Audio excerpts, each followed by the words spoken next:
وَاعْبُدُوا اللَّهَ وَلَا تُشْرِكُوا بِهِ شَيْئًا بِالْوَالِدَيْنِ احسانا، اور تم لوگ اللہ کی عبادت کرو، اس کے ساتھ کسی کو شریک مت ٹھہراؤ، بالوالدین احسانا، اپنے والدین کے ساتھ اچھا سلوک کرو۔ چلیے میں والدین سے متعلق بات کروں گا، موقع ہوا تو نماز سے متعلق، کیونکہ ماں باپ کی بڑی عظمت ہے۔ کیونکہ آدمی نماز ہی پڑھتا ہے لیکن ماں باپ کی عزت نہیں کر پاتا ہے، لہذا والدین کے مقام کو سمجھو۔ مجلس اتحاد العلماء کے ممبر علماء بیٹھے ہوئے ہیں، حضرت مولانا اسحاق صاحب، حضرت قاری عبدالقادر صاحب، شبیر باپو صاحب اور دوسرے جو سب صاحب علم صاحب فکر ہیں، ان کی موجودگی میں ان سے ایک مسئلہ پوچھتا ہوں۔ مسئلہ یہ ہے، اور یہ ایسا مسئلہ ہے جس کا جواب ہر امام دے سکتا ہے، اس کے لیے کسی مفتی سے پوچھنے کی ضرورت نہیں۔ کیا کسی فاسق، فاجر، قاتل، زانی، شرابی، جواڑی، سودخور، اپرادھی، ہسٹری شیٹر کی تعظیم توقیر کرنا جائز ہے؟ کیا فاسق کی تعظیم کی جا سکتی ہے، فاجر کی تعظیم کی جا سکتی ہے، قاتل کی تعظیم کی جا سکتی ہے، شرابی کی تعظیم کی جا سکتی ہے، جواڑی کی تعظیم کی جا سکتی ہے؟ تو مولانا صاحب، مفتی صاحب، پیر صاحب، امام صاحب، قاری صاحب کہیں گے فاسق و فاجر کی تعظیم توقیر کرنا حرام ہے، اشد ناجائز و حرام، کیونکہ فاسق، فاجر، قاتل، زانی، شرابی، جواڑی یہ ہمارے سماج، سوسائٹی کا کلنگ کا ٹیکا ہے، اس سے ہماری سوسائٹی کی عزت انجرڈ ہو۔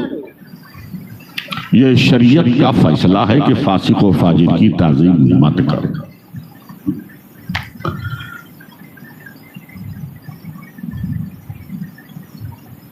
لیکن پھر مولانا صاحب سے پوچھئے، مفتی صاحب سے پوچھئے، قاری صاحب سے پوچھئے، ٹھیک ہے یہ قاعدہ کلیہ بالکل صحیح ہے کہ فاسق و فاجر و قاتل کی تعظیم نہیں کی جائے گی، لیکن اگر کسی کا باپ فاسق ہے، فاجر ہے، قاتل ہے، زانی ہے، شرابی اور جواڑی ہے، یا کسی کی ماں فاسقہ و فاجرہ ہے، تو کیا بیٹے پر اس کی تعظیم واجب ہے یا نہیں؟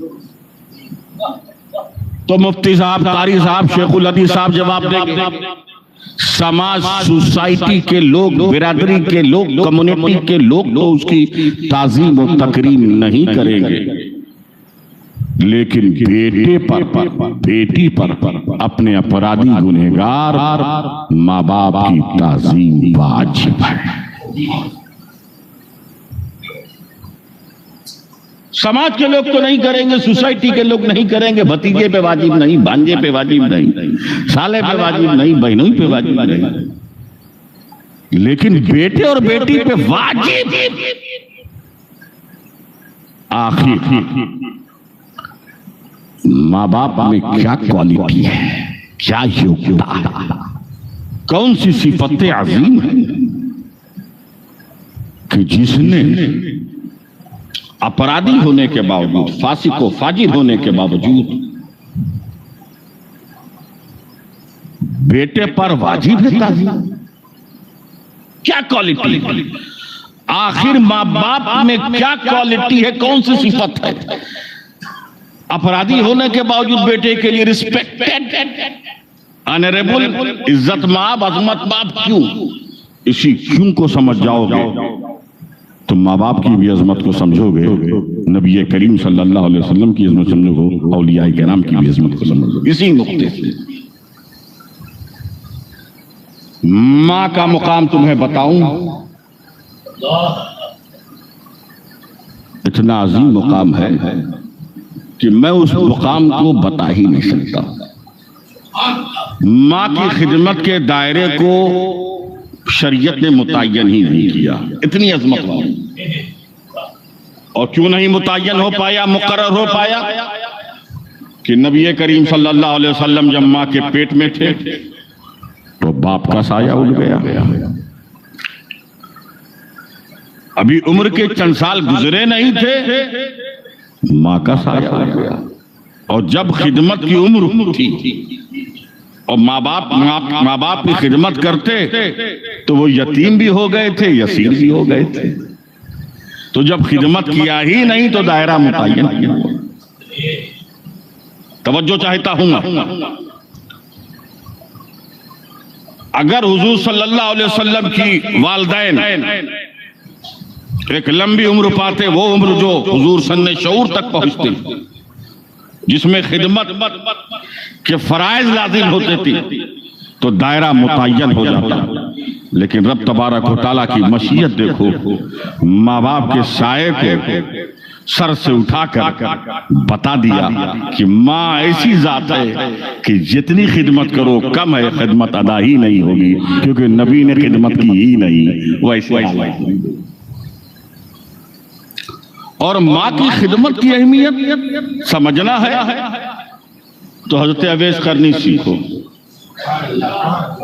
ایک طرف ماں، دوسری طرف محبت رسول.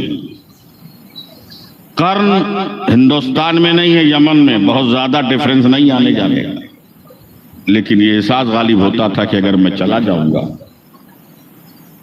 تو ماں کی خدمت کروں گا. یہ احساس جانے نہیں دیتا تھا. حضرت اویس قرنی اگر حضور کی زیارت کر لیتے تو وہ تابعی نہیں ہوتے. خیر التابعین آپ ان کو نہیں کہتے، صحابی رسول. اور صحابی کا مرتبہ غوث اعظم سے بڑا، غریب نواز سے بڑا، مخدوم کی چوچا سے بڑا. ہر صحابی دنیا کے سارے ہر ولی سے افضل ہے. لیکن ماں کی خدمت کے لیے توجہ چاہیے. صفت صحابیت کو ان قربان کر دیا. ماں کی خدمت میں صفت صحابیت کو قربان کر دیا. اور رب تبارک و تعالیٰ کو یہ ادا ایسی پسند آئی، ایسی پسند آئی کہ انہیں ایسا مستجاب الدعوات بنایا. توجہ چاہے تو ایسا مستجاب الدعوات بنایا کہ حضور صلی اللہ علیہ وسلم نے حضرت فاروق اعظم حضرت علی مرتضیٰ کو بلایا، کہا یہ میرا پوشاک ہے، لباس ہے، جا کے میرے عاشق اویس قرنی کو دے دینا. دینے کے بعد میری امت کے لیے مغفرت کی دعا کروانا. ان سے کہنا میری امت کے لیے دعائیں مغفرت کرے. ہر امتی نبی سے دعائیں مغفرت کر رہا ہے. ماں کی خدمت نے ایسا مستجاب الدعوات بنایا کہ نبی کہہ رہا ہے اے اویس قرنی تم دعائیں مغفرت کرو. یہ ہے ماں کی خدمت کرنے والے کا مقام. آخر وہ کیا کوالٹی ہے، آخر وہ کون سی صفت ہے جس نے ایک گنہگار، بدکار، سیاکار ماں باپ کو قابل تعظیم بنایا. ماں باپ کا مقام بتاؤں قرآن پاک میں ہے، وَلَا تَقُلْ لَهُمَا أُفٍّ وَلَا تَنْهَرْهُمَا قُلِ اللَّهُمَا قَوْلًا كَرِيمًا. جب ماں باپ بوڑھے ہو جائیں تو انہیں اف مت کہو، نہ جھڑکو، اور اگر بات کرنے کا موقع ملے تو نرمی سے بات کرو. حضرت موسیٰ کا واقعہ سنا ہے نا. حضرت موسیٰ کلیم اللہ، رب کے بڑے جلیل القدر نبی تھے. جب انہیں بات کرنی ہوتی تھی تو کوہ طور پہ چلے جاتے تھے، گفتگو کرنی ہوتی تھی کوہ طور پہ چلے جاتے تھے. اب کلامی کے شرف سے مشرف ہونا ہوتا تھا تو کوہ طور پہ چلے جاتے تھے. آیتیں کی ضرورت ہوتی تھی تو کوہ طور پہ چلے جاتے تھے. لیکن ایک وقت ایسا آیا کہ حضرت موسیٰ کی والدہ کا انتقال ہو گیا. ان کی سر سے ماں کا سایہ اٹھ گیا. اسی تمطراق جاہو جلال کے ساتھ کوہ طور پہ چڑھنے لگے. طور پہاڑی پہ چلنے لگے. آواز آئی اے موسیٰ اب سنبھل کر آنا، کیونکہ تیری ماں کا سایہ تیرے سر سے اٹھ گیا. اب اگر تجھے ٹھوکر لگی پھر کس کی دعا تیری دستگیری کرے گی؟ تیری ماں کا سایہ نہیں۔ تو ماں باپ چاہے کتنے بڑے ہو جائیں، کتنے بوڑھے ہو جائیں، بیماری کے مجموعہ بن جائیں، ان کا وجود تمہارے لیے باعث برکت ہے، باعث رحمت۔ تو مجھے بتاؤ، ماں باپ فاسق و فاجر و قاتل و زانی و شرابی و جواڑی ہو، تب بھی قابل تعظیم کیوں؟ وہ کون سی خوبی ہے جس کی بنیاد پر بیٹا چاہے متقی ہو، بیٹا چاہے پرہیزگار ہو، بیٹا اپنے وقت کا محدث اعظم ہو، بیٹا وقت کا امام احمد رضا ہو، بیٹا اپنے وقت کا مجدد اعظم ہو، بیٹا اپنے وقت کا قطب الارشاد ہو، بیٹا اپنے وقت کا سالک ہو، بیٹا اپنے وقت کا ولی کامل ہو، اور باپ اپرادی ہو، شرابی ہو، تب بھی وقت کے غوث و خواجہ کو اس کی تعظیم کرنا واجب۔ ماں کا مقام بتاؤں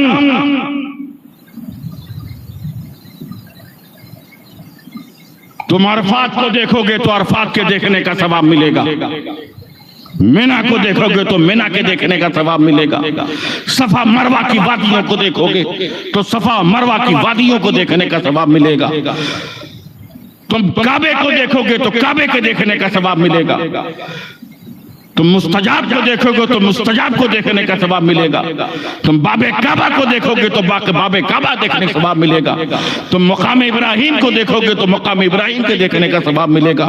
لیکن تو نے اگر محبت اور عقیدت سے پیار سے اپنی ماں کو دیکھا تو تجھے حج مقبول کا ثواب ملے گا۔ ماں کے چہرے میں اللہ نے ایسی مقبولیت اور محبوبیت رکھی ہے۔ آخر وہ کیا کوالٹی ہے، وہ کیا صفت ہے جس نے ہزاروں افراد گناہوں کے پیکر ہونے کے باوجود متقی، پرہیزگار، اللہ والے بیٹے اور بیٹی پر اس کی تعظیم واجب ہے۔ اسی کو سمجھاؤں گا، بات آپ کی سمجھ میں آ جائے گی، آپ اس سے عظمت رسول بھی سمجھ لیں گے اور عظمت اولیاء بھی سمجھ لیں گے اور والدین کی عظمت کو بھی سمجھ لیں گے۔ یہ بتائیے آپ کو کس نے پیدا کیا؟ ہم سب کو کس نے پیدا کیا؟ پوری کائنات کو کس نے پیدا کیا؟ چرند و پرند کو کس نے پیدا کیا؟ سیاروں کا نظام کس نے بنایا؟ افلاک کی گردش کس نے بنائی؟ لیل و نہار کی کروٹیں کس نے بنائی؟ رات کے برق کس نے بنایا؟ بجلی کی گرج کس نے بنائی؟ ہوا کا فراٹا کس نے بنایا؟ فضا کا سناٹا کس نے بنایا؟ صبح کا اجالا کس نے بنایا؟ اللہ نے بنایا۔ اس نے بنایا تبھی ان سے خالق کہتے ہیں، خالق کہتے ہیں پیدا کرنے والے کو، ہم اسے کریٹر کہتے ہیں، اس نے کریشن کیا، اسی لیے ہم اسے کریٹر کہتے ہیں۔ اس نے ہماری رچنا کی، اسی لیے ہم اسے رچیتا کہتے ہیں۔ پیدا ہم سب کو اللہ نے کیا۔ ذریعہ کس کو بنایا؟ ماں باپ کو بنایا۔ مادھیم کس کو بنایا؟ ماں باپ کو بنایا۔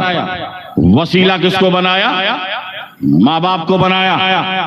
تو گویا پیدا اللہ نے کیا، ذریعہ ماں باپ بنے، پیدا اللہ نے کیا، وسیلہ ماں باپ بنے، پہلا پیدا اللہ نے کیا، مدھیم ماں باپ بنے، پیدا اللہ نے کیا، میڈیا ماں باپ بنے۔ تو ماں باپ گویا کے ذریعہ ہے، پیدا خدا نے کیا۔ تو گویا کہ خدا نے، توجہ چاہتا ہوں علماء کی، گویا خدا نے اپنی صفت خالقیت کا مظہر ماں باپ کو بنایا، اپنی صفت خالقیت کا ظہور ماں باپ کے ذریعے کیا۔ تو جب تیرا گنہگار باپ، تیرا اپرادھی باپ، تیرا زانی باپ، تیرا شرابی باپ، تیرا چیواڑی باپ، تیرا معصیت شار باپ، تیرا گنہگار باپ جب خدا کی صفت اور صفت خالقیت یعنی ایک صفت کا مظہر بن جاتا ہے، ایک صفت کا صفت خالقیت کا مظہر بن جاتا ہے، تو تیرے لیے قابل تعظیم ہو جاتا ہے، قابل تکریم ہو جاتا ہے، عظمت والا ہو جاتا ہے، افضل ہو جاتا ہے، اعلیٰ ہو جاتا ہے، عرفہ ہو جاتا ہے۔ اب ذرا تو اپنے نبی کی ذات کو دیکھ، اپنے آقا کی ذات کو دیکھ. میرے آقا خدا کی ایک صفت کے مظہر نہیں ہے، ایک وشیشتا کے مظہر نہیں ہے، ایک وصف کے مظہر نہیں ہے. میرے آقا ہزاروں صفات کے مظہر ہیں. صفت رحمان کے مظہر کا نام مصطفیٰ، صفت رحیم کے مظہر کا نام مصطفیٰ، صفت جواد کے مظہر کا نام مصطفیٰ، صفت کریم کے مظہر کا نام مصطفیٰ. تو میرے آقا کتنی عظمت والے ہوں گے، میرے آقا کتنی رفت والے ہوں گے. اتنے عظمت والے ہیں میرے آقا، اتنے رفت والے ہیں میرے آقا. امام اہل سنت امام محمد رضا کہہ اٹھے سب سے اعلیٰ اولا ہمارا نبی، سب سے بالا والا ہمارا نبی. تو ماں باپ کی عظمت کی وجہ خدا کی صفت خالقیت کا مظہر ہونا، اور نبی ہزاروں صفات کے مظہر، اور اولیاء کرام نبی کی مختلف صفات کے مظہر ہیں. اللہم صلی علی سیدنا جد الحسن والحسین وعلی آل سیدنا جد الحسن والحسین. وعبد اللہ، اللہ کی عبادت. خدا کو سمجھ لیا، ماں باپ کو سمجھ لیا،